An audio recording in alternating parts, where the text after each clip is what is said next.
We're pretty big. I usually, when we kick these things off, go through some version of a schematic. The complexity of what you guys need out of technology and out of, quite frankly, being asked out of you from an operations and technology point of view shows up in the complexity of how we've diagrammed what we're trying to do and what we think we're trying to solve on your behalf. There's a little preview or a little highlight reel of pictures throughout the years. While the pictures have changed in complexity, the underlying notion since the first op-ed that we ever did hasn't really changed, which is what our customers seem to want us to do, and certainly I think need to do from a market point of view, is they need to bring their inventory together in a unification framework. They need to somehow normalize that so that they can treat those inventory pools in as many different markets or sales paradigms as possible. And then what we're seeing really get pushed on right now, for obvious reasons, I guess, is automation. How do I not only take more mundane tasks and try to make them happen more quickly? And that's not really always an efficiency issue. It's the fact that the world's gotten so much more complex that if we can't automate some of the things that we used to do manually a few years ago, we're never going to be able to compete or properly get to a world in which we're optimized. And I think need to do the kinds of things that we want to do. As Lorne had said, how do we make sure that we take the best athletes and give them the best tools and processes and training so that, the Tampa Bay Rays aren't winning every World Series? And by the way, they're not. This framework's important to us. You'll hear us talk about it a lot, this unify, normalize, automate. And we go back and forth. We've called it optimize, we've called it innovate. And I want to touch on that a little bit later as we go.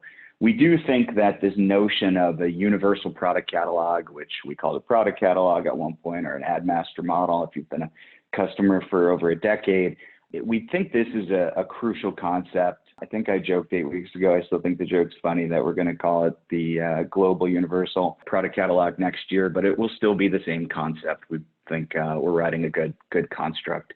We're not going to go too deep, although I'm cheating a little bit because I'm going to go back to this slide that Lorne referenced. I'm not going to spend a lot of time on things like how NBC has built out its ad stack that you guys maybe have read about, and some news that's coming out with some other partners.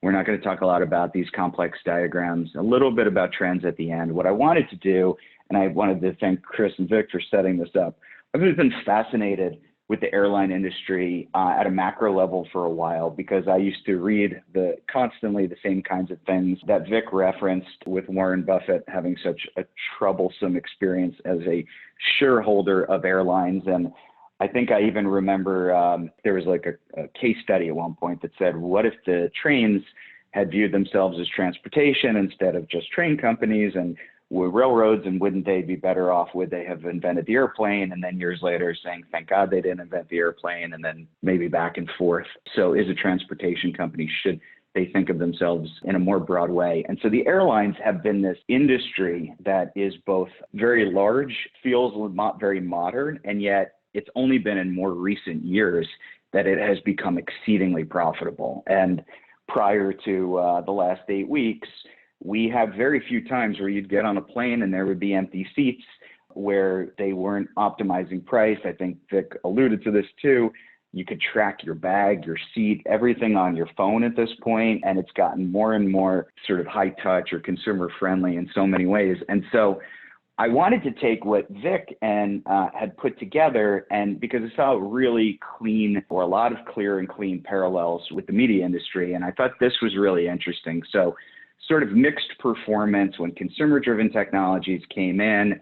They had poor performance. They had middlemen that were going and making it easier to buy, creating targetability that was difficult, opaque in the prior world. I can remember having to call a travel agent to find out what times a flight was available, and now you can actually see it and across multiple airlines at one time. And they created price and inventory transparency, right? Those first generation of meta search engines were really pretty powerful. And the reaction to those by the airline industry pretty interesting to me. They created orbits, which they no longer own, but as a way of disintermediating themselves, they wanted to participate in that disintermediation, or they just decided that they were going to make it as difficult as possible to work with those. And there was screen scraping and all kinds of challenges, hurdles set up in the way so that these intermediaries, these middlemen couldn't further disrupt the business that they were in.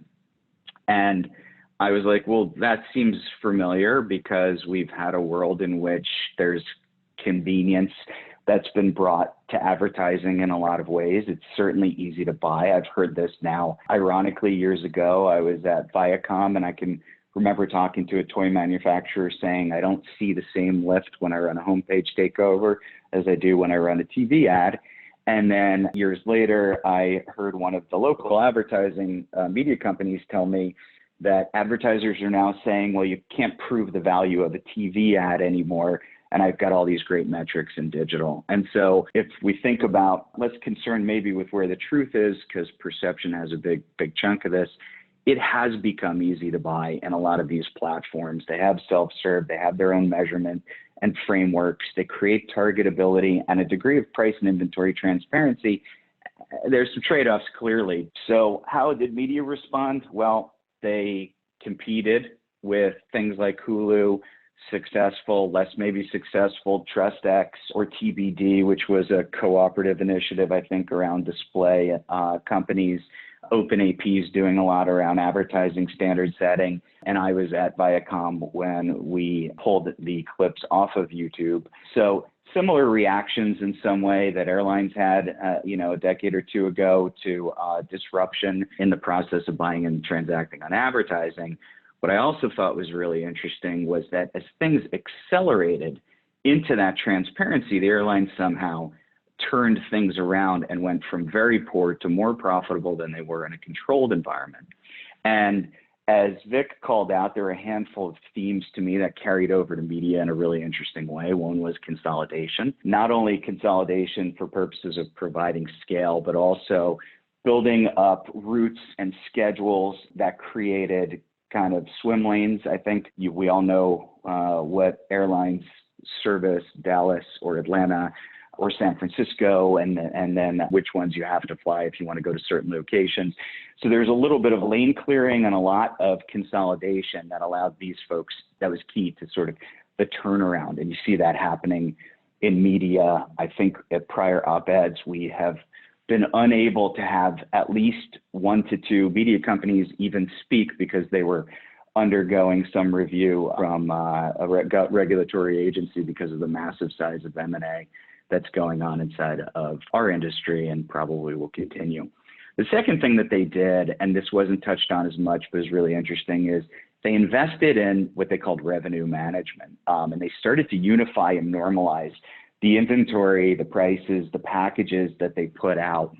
And by layering on top of that AI and tools, the airlines became much more comfortable with actually exposing what was really happening, both from a, what I would call packaging, so a flight or schedule from a price point of view, and then started to actually push back into consumers' hands even more valuable information like airline tracking, where's my flight, where's my bag, and improving things that you might call delivery or pacing in the media industry back to the consumers.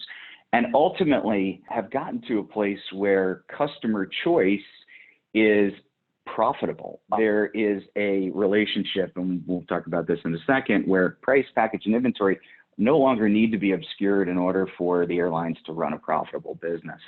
And at that point, then innovation can really take off. So how do they start? And I don't know if you guys saw this pre-COVID, but I started to get offers from airlines about travel packages, about flights in advance. They started to understand what I did, where I went, what I cared about, and provide incremental opportunities to be part of that sort of transportation journey.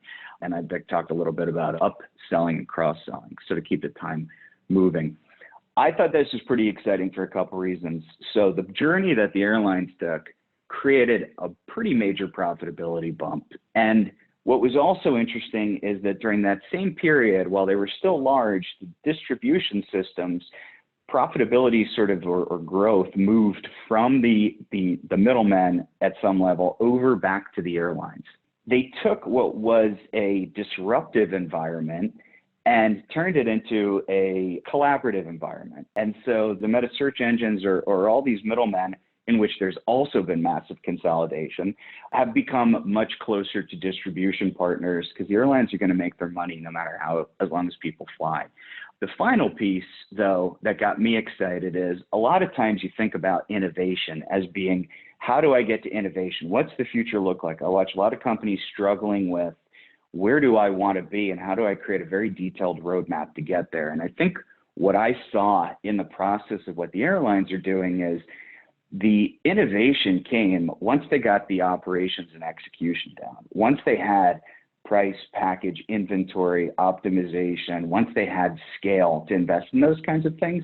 Now they could innovate because they weren't afraid of how they would reassemble the pieces of what they sold. They weren't afraid of the unbundling of that entire value chain that they had lived on. And quite frankly, again, pre sort of travel ban, we're seeing enormous results.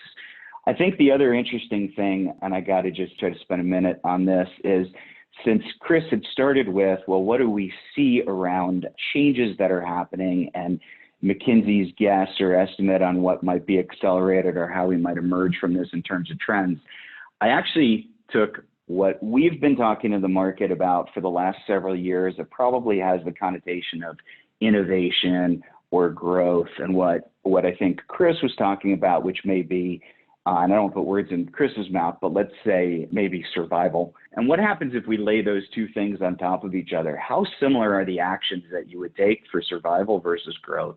And so I really tried not to make any edits to their text, which shows up in my beautiful artwork. But if you actually take a look at some of these trends, getting more flexibility, getting precision and data driven into the equation, monetizing nonlinear, unified inventory pool. I didn't really have AVOD or SVOD in a classic way in our chart, so to be totally honest. Increased demand for attribution, quantifiable business targets, addressable, wouldn't be a media event without saying the word addressable, automation, programmatic, in particular around the buy side. I mean, these, we'll probably send this chart out. You guys can do your own comparison and see how honest I was. Flexibility of business terms and the ability I gave myself half credit on two of these. Couldn't really say that standard and simplification was the same as flexibility in business terms, but quite frankly, the complexity versus the flexibility, I think, is key. And interestingly enough, I didn't expect to see this overlap at all, but advertising as an ROI partnership instead of a transaction also shows up on McKinsey's slide as advertisers go into a place of protecting core partnerships. And I thought that was pretty interesting because maybe the difference between surviving and growing is doing the same things. And whether it's innovation or survival that is the outcome, it doesn't really matter. I did want to suggest that there is a path, and we'll cover this in future webinars, around unifying, normalizing, automating, and optimizing. And I had nothing sort of significant that I would share there, so I'll save the time to give us a question or two if there are any on the Q&A.